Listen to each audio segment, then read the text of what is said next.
Welcome back to Always Learning, and what are we doing today? Well, today we're learning how to play a game called chess. And if you never played chess, chess is one of the greatest games ever invented. It's basically a war, a battle of war, or a game of war on a board. And what's cool about it is everybody has the same pieces, so no one has really advantage. The only advantage is white typically goes first. And that's really it, but everything else is just based on your skill and your strategy. You can either decide to defend, or you can decide to attack, or you can decide to change pieces and see if you can eliminate it where it gets down to just a couple of pieces. But whether you're 8 years old or you're 80 years old, you can play it. And even if you just kind of basically understand the moves, you can get started in chess. So one of the other great things about chess is if I'm playing against another opponent, I can sit there and we can have a nice conversation. If we have to take a pause in between moves and somebody needs to go to the bathroom, you can. A move might take 30 seconds, it might take 5 minutes, but you can eat, you can have an adult beverage.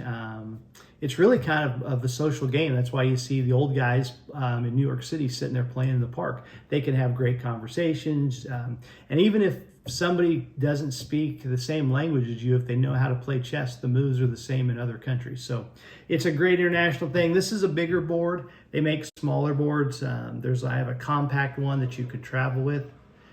They have ones that have magnets in them, so you can use those magnets to play while you're traveling in a car. But a lot of different setups for the game of chess. I think they even have one that it's just a board that rolls out. It's not even a hard board, so you can just roll it up in your suitcase if you want. But I'm just going to go through the basics. I'm going to show you some of the key attack portions of it. And that's really it. Just a short video to get you excited about the game of chess. But I've tried to teach all my kids the game of chess, and I plan on teaching all my grandkids the game of chess. My dad taught it to my brother and sister and I. I think it's a great game. It gives you a lot of life lessons.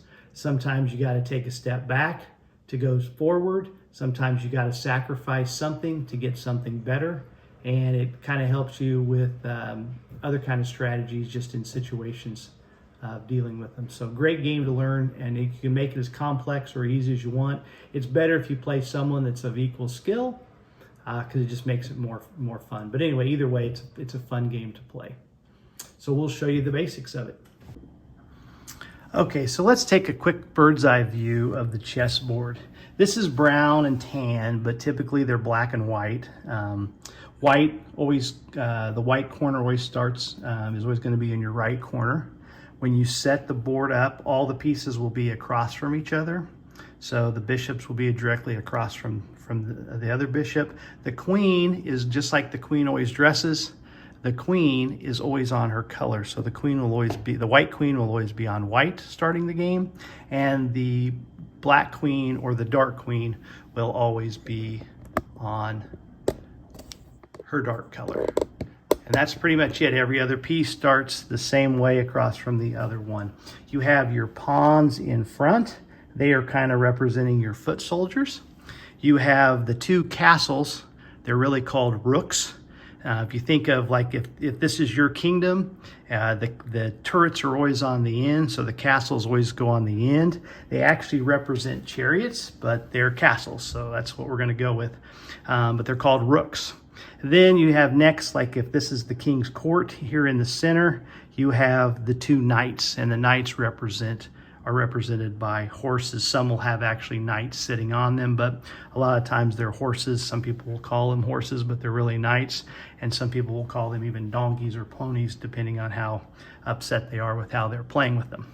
Then you have like the church, you have the two bishops. They have kind of the bishop hats. You have the white bishop that always stays on white, and you have the black bishop that always stays on the black or the brown colors.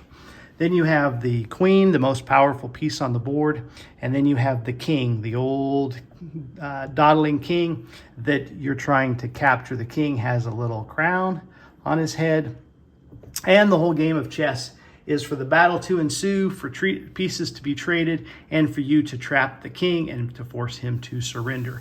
When you get him cornered and you get him in a position where he is vulnerable, you will yell check, and then if he cannot move, you will yell mate, and then the game will be over. But I'm going to go through how the pieces move, and once you kind of get it figured out on how the pieces move, it goes very simple. So first in the front row, we have the foot soldiers, and they are the pawns. They have probably a little more moves than anybody, but they're slow and deliberate. So on their very first move, the pawn can either go 1 or the pawn can go 2. Only on the first move. Then every move after that, they have to simply go forward. They can only go 1 space at a time.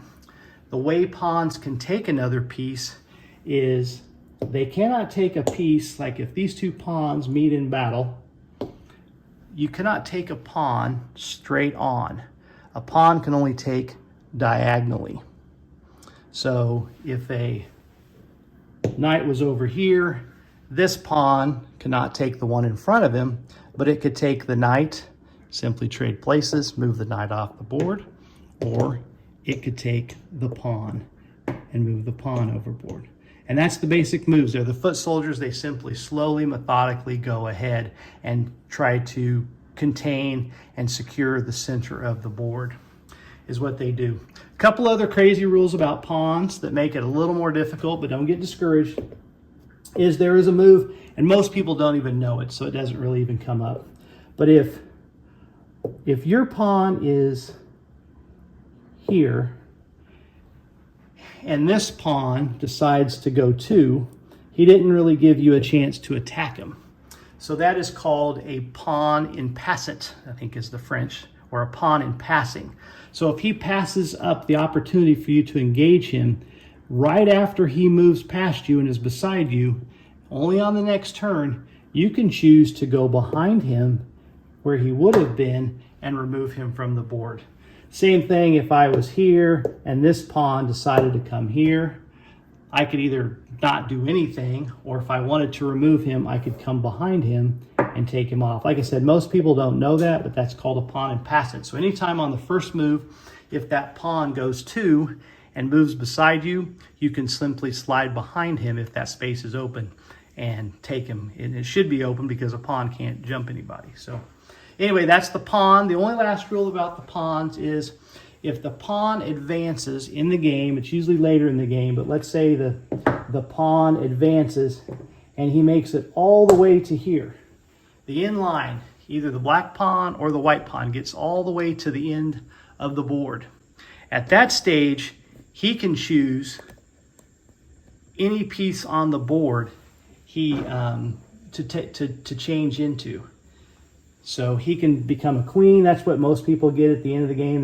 They'll usually there's only 2 or 3 pieces left. They'll march a pawn all the way to the end, and that pawn will be changed into a queen or a rook, whatever you need at the time. But that usually happens at the end of the game. But that's where a pawn can be uplifted to a different position. Okay, so the next piece on the board we're going to talk about are the rooks or the castles.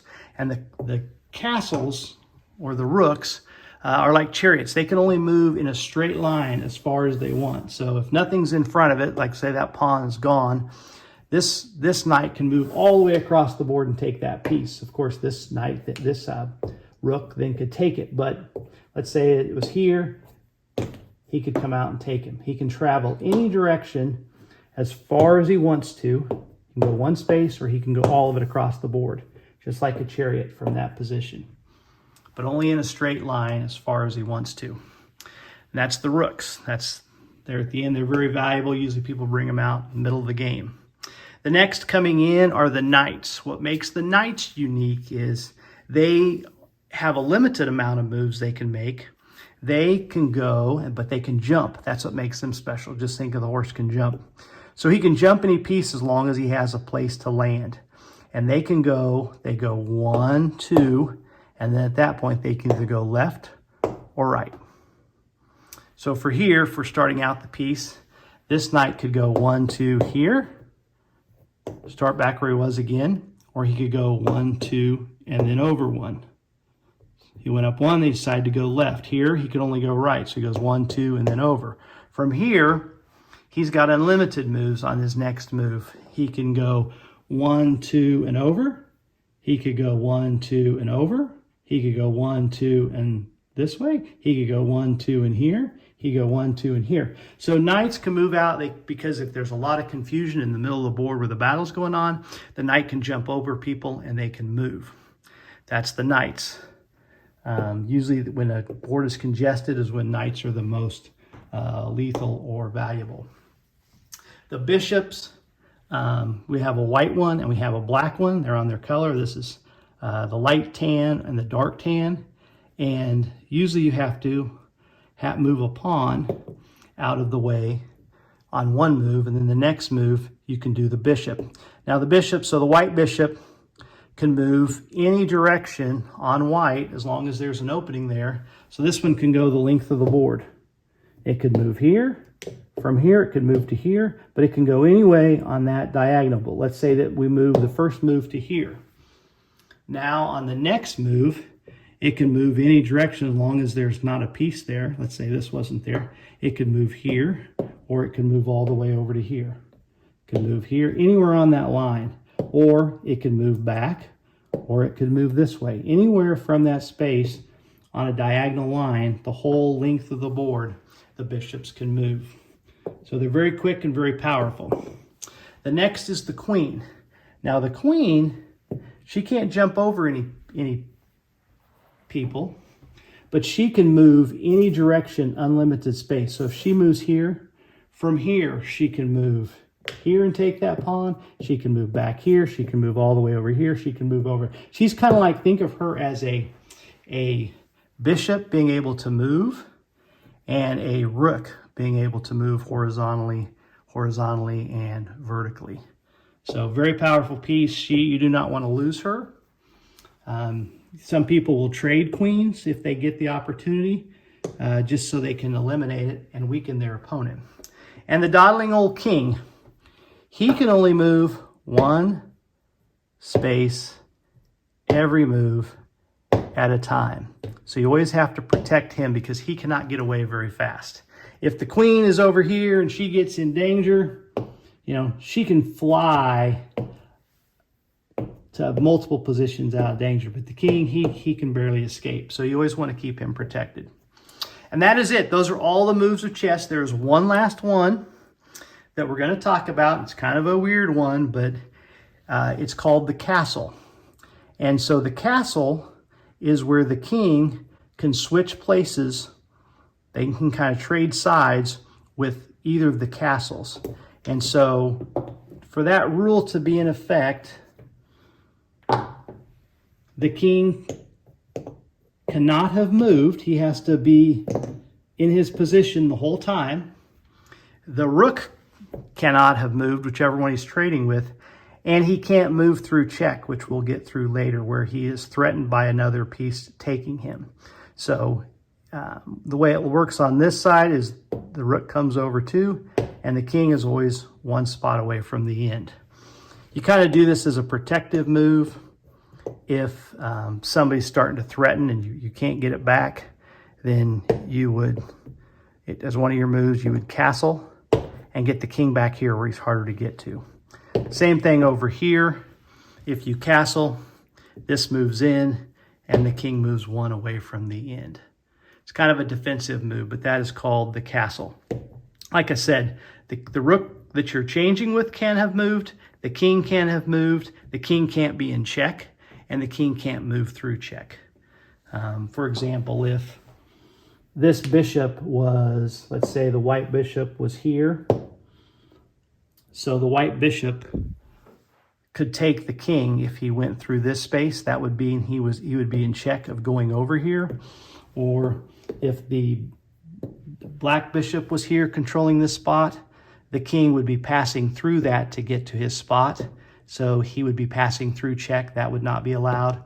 Or if the king was actually in check, he could not castle to get out of check. See, if he castled, he'd be over here. Nothing would be threatening him, but in both cases, he'd be moving out of check and he'd be moving through check, so it's not allowed. But that's the castle. And that doesn't really happen a lot. Like I said, it's more of a defensive move that people will do. And that is all the moves of chess. It sounds like a lot, but once you play it, it's a very slow developing game because outside of the knights, every pawn kind of has to be moved. Like these pawn, one has to be moved for the bishop to get out, for the queen to get out. This one has to be moved if you want the bishop to go this way. And the rook needs to be moved for you even to get up to here. And then this guy's got to go so you can move over. So it's a very slow developing game. So once you kind of get the handle of how the moves work, that's where after that it becomes more complex. Okay, so now that we've done some of the basics of chess, I've kind of opened what an opening may look like. And let's say we move our queen out to here. If my queen becomes threatened by their queen, their king protects that queen. So if I take her, he's going to take me. So I'm not going to do that unless I wanted to trade queens with somebody, and most people don't. But what I could do, because that queen is threatening me, I could move my pawn here, because now I have protected that queen. Or I could move my bishop to here, my white bishop, because now if that queen would take this queen, the white queen, my bishop could come and take their queen. So if they decided to take this, then I could take that. And that's a lot what chess is. It's moving positions. So my queen is in a powerful position because she can threaten a lot of areas. She can threaten a lot of pieces. So what you need to do, though, is to anchor those and to protect them with other pieces. If not, then this queen would be vulnerable if I didn't want to protect her, if the queen challenged me, or let's say they moved, instead of this, if I moved here and the pawn came up here, this wouldn't protect me because I do not want to change a queen for a pawn. So I would be forced, I could either take this, I could eliminate it here, or it would force me to retreat to a place where the pawn can't take me and nothing else can take me. So that's kind of the whole thing at chess, is you protect pieces. For example, like if my knight was here, he would be protecting my queen because he could come 1, 2, and over if some piece threatened me. But it has to be fairly equal for that to work, because if any other piece challenges the queen, they will obviously trade it. But that's kind of how chess works, is you move your positions into positions of power and then you try to protect them. So if somebody takes your piece, you can take them. So lastly, there's 3 strategies in chess for capturing pieces to kind of put pressure on them. One is called the fork, and it is done with the knight. And so the knight, as you remember, can go 1 up, 2 up, and then 1 over, or 2 up and 1 over. So, for example, if my queen was over here and I could put my knight here, let's say I'm here, and in my next move, I move my piece here. So the knight goes 1, 2, and over. So that means I could take the king. So that is what's called check. Okay, it's not mate because the king can move here. Nothing can take me, but the king can move out of check in any of those places. But as you can see, I can also move 1, 2 on my next move in here. So that's called a fork because I have forked the king and I have forked the queen. So the king, of course, moves out of check. I move here and take the valuable queen. Yes, I sacrifice my knight, but I've traded a knight for a king, which is a great trade. So that is what the knight can do. The same thing if that was here and I move my knight from here to here, I would be forking. It doesn't really work. Let's say my knight's here, my rook's here. Same thing if I moved 1, 2, and over. Now the king's in check, 1, 2, and over, 1, 2, and over. And it doesn't necessarily have to be the king. Let's say the queen was here. Now I have moved from here, 1, 2, and over. I have forked 1, 2, then the rook, 1, 2, the queen. So now he has to choose between the queen and the rook. He'll, of course, choose the rook, but it's still, the queen is the most valuable, then the rooks, then bishops and knights are fairly equal. But I'll always trade a knight for a rook with a fork. And that's what you can do. And sometimes you can fork them and not lose any pieces, but a lot of times you do, but you're getting a more valuable piece if you can fork the king or a rook or two rooks, especially in the end game where maybe you've got more components. So that's how you fork with a knight. You can do forks with other ones. Probably the most, another one would be if, let's say two pieces were here and I moved my pawn here and it was protected. So I've now forked the knight. I've forked the knight or the bishop. The bishop could take me, but in the end I would still get them. So there's a fork there. They may pull the bishop back and then I would take the knight. But that's another fork with a pawn where you're just putting two pieces at risk that are of greater value, so the opponent has to choose. And the last one is the queen. She kind of does the same thing, and it's easier to do with her. So here is an example where the king is not in check, but the king is trapped. He's definitely cornered. He's got a limited amount of moves. And my next move, I move the queen down here and yell check, because she can take the king here. He can't take me because I'm 2 spaces away. He can't move here because this whole row is protected by the rook. He can't move here because the queen could still take him, so he has nowhere to go, so the game is over. That's the game of check. That's the game of, another example of it would be,